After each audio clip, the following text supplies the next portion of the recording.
Anganwadi sisters అందరికీ నమస్కారం. ఈ రోజు అంగన్వాడీ వార్తలకి స్వాగతం. ఇంకా ఎవరైనా సబ్స్క్రైబ్ చేసుకోకపోతే వెంటనే సబ్స్క్రైబ్ చేసుకోండి. వీడియోస్ అయితే లైక్ చేస్తూ ఉండండి. ఇక వివరాలకు వెళ్తే అంగన్వాడీ కేంద్రాలకు గ్రేడింగ్స్. ప్రతి కేంద్రంలో 20 మంది చిన్నారులు ఉండాలి. సెంటర్లలో చిన్నారుల సంఖ్య పెంచే బాధ్యత అధికారులదే. మహిళా శిశు సంక్షేమ శాఖ అధికారులకు మంత్రి సీతక్క ఆదేశం. అదేవిధంగా అధికారులందరూ కూడా అంగన్వాడీ కేంద్రాలని తరచూ తనిఖీలు చేయాలని చెప్పి కూడా ఆదేశాలు అయితే జారీ చేశారు. ఇక్కడ ఈ హెడ్డింగ్ చూస్తే మంత్రి గారు జరిపిన సమీక్ష చూస్తే అంగన్వాడీ కేంద్రాలకు గ్రేడింగ్స్ ఇచ్చే ముందు మరి అంగన్వాడీ కేంద్రాలకు ఎక్కువ మొత్తంలో ఫండింగ్ అయితే మంజూరు చేయాలి బడ్జెట్లో అని చెప్పి అందరూ కూడా భావిస్తున్నారు. మరి అంగన్వాడీ కేంద్రాలకు గ్రేడింగ్స్ ఇచ్చే ముందు అంగన్వాడీ కేంద్రాలను మొత్తం కూడా ఆధునీకరించాలి. అంగన్వాడీ కేంద్రాల్లో మౌలిక సదుపాయాల కల్పన చేయాలి. తర్వాత అంగన్వాడీ టీచర్లు ఆయాలకు సంబంధించి కూడా మరి జీతాలు కూడా పెంచాల్సిన బాధ్యత ప్రభుత్వం మీద ఉంది. అప్పుడే మరి అంగన్వాడీ కేంద్రాలకు గ్రేడింగ్స్ ఇచ్చే విధానం అయితే సక్సెస్ అయ్యే అవకాశం ఉంది.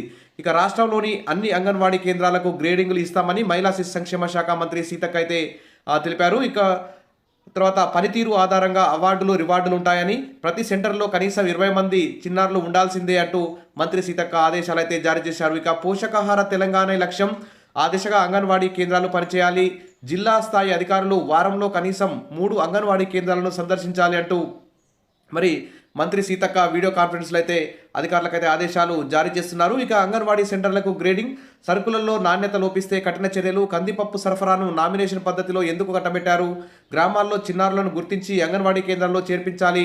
మహిళా శిశు సంక్షేమ శాఖ మంత్రి సీతక్క అంటూ ఇక్కడ మనం వివిధ న్యూస్ పేపర్లో న్యూస్ అయితే చూస్తున్నాం. సరే, ఈ గ్రేడింగ్ ఇచ్చే ముందు మరి అన్ని అంగన్వాడీ కేంద్రాలకు ఫండింగ్ పెంచాలి, అంగన్వాడీ కేంద్రాలను ఆధీకరించాలి. తర్వాత అంగన్వాడీ టీచర్ల ఆయాలకి కనీస వేతనం 26,000 అమలు చేసి వారికి రిటైర్మెంట్ బెనిఫిట్స్, పెన్షన్, గ్రాట్యుటీ తదితర సౌకర్యాలన్నీ కల్పిస్తే ఖచ్చితంగా మరి అంగన్వాడీ టీచర్లు మంచిగా పనిచేసే అవకాశం ఉంది. ఇక మంచి గ్రేడింగ్ వచ్చే కేంద్రాలకు అధికారులు అవార్డులు అందజేస్తారని చెప్పారు. ఇక ఈ సందర్భంగా ఆమె మాట్లాడుతూ రాష్ట్రంలోని అంగన్వాడీ కేంద్రాలు పూర్తి స్థాయిలో పనిచేసేలా చర్యలు తీసుకోవాలని అధికారులను ఆదేశించారు.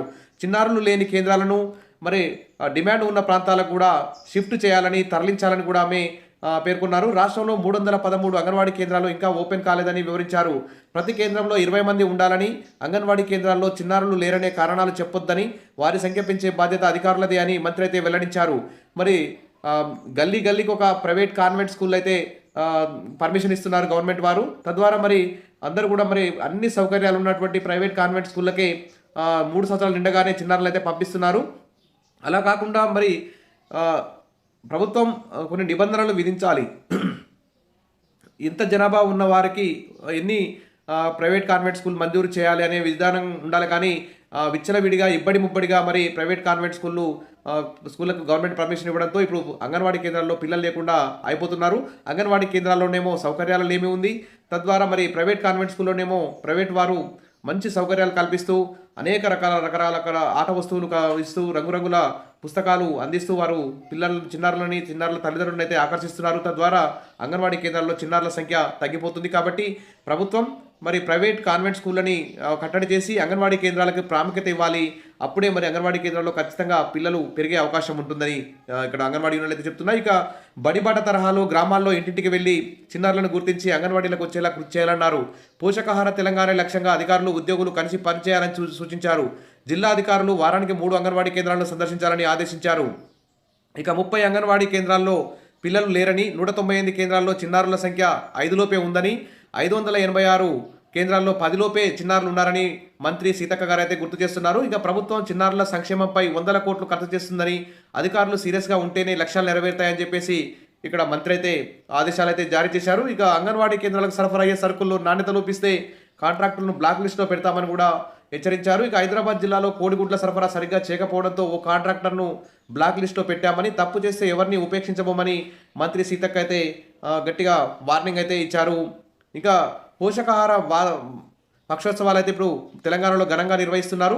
మరి దానికి సంబంధించి మెను బిల్లు కూడా భారీ ఎత్తున పెంచితే ఈ పోషణ మహోత్సవం కూడా ఖచ్చితంగా సక్సెస్ అయ్యే అవకాశం ఉంది.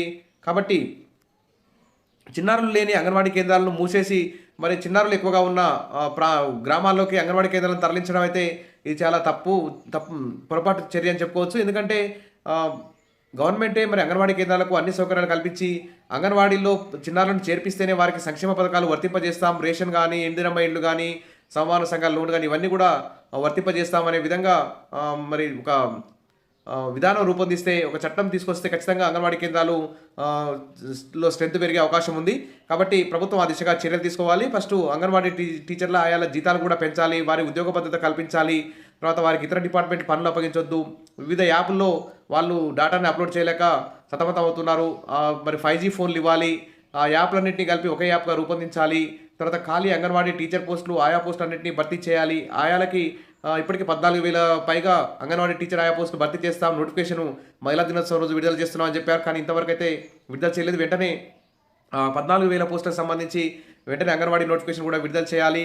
అంగన్వాడీ ఆయాలకి టీచర్లుగా ప్రమోషన్, టీచర్లకు సూపర్వైజర్గా ప్రమోషన్ ఇవ్వాలి. ఖాళీ పోస్టులన్నింటినీ మరి జాబ్ క్యాలెండర్లో, అంగన్వాడీ పోస్టులను కూడా జాబ్ క్యాలెండర్లో ఎంటర్ చేసి ఆ జాబ్ క్యాలెండర్ ప్రకారం వీటన్నిటిని కూడా భర్తీ చేయాలని చెప్పేసి అందరూ కూడా కోరుతున్నారు. సరే, ఏది ఏమైనా మరి అంగన్వాడీ కేంద్రాలకు గ్రేడింగ్ ఇవ్వడం సరైన చర్యే. అంతకుముందు మరి అంగన్వాడీలకు ఫండింగ్స్ కూడా పెంచాలి.